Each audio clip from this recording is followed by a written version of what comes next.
the SUPCASE cover for the Z Fold 2024 model. This is a MagSafe compatible phone cover, which is awesome.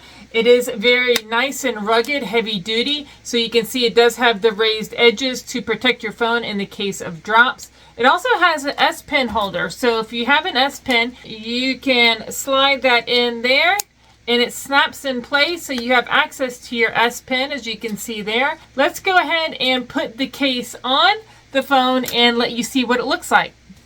So step one, what you want to do is place the clear cover, which is also tempered glass, shatterproof, and it's got a high touch sensibility for your fingerprints to activate your phone screen. So you do want to put this one on first. So you want to slide it in and make sure that it snaps into place.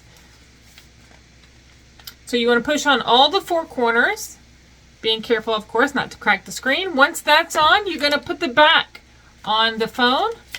So you want to open it up and make sure they push on all four corners, and that also snaps into place. Now, once it's on, this flap here will expose your S Pen. So again, I'm going to put that in there. There you go. It closes just fine. And you do see that there's a raised edge around the whole phone to protect the screen, which is nice. You do also have the protection for your camera. Again, not only does it have the magnetic, the MagSafe magnet right there, it also features a kickstand or a ring, a holding ring, whatever you decide to use it for, that kicks out like that, so you can have your phone closed in the closed position, or you can have it also in the open position, just like that. It does expose all the connectors and the speakers. This is a great rugged phone case for your Z Fold 2024, one we would highly recommend.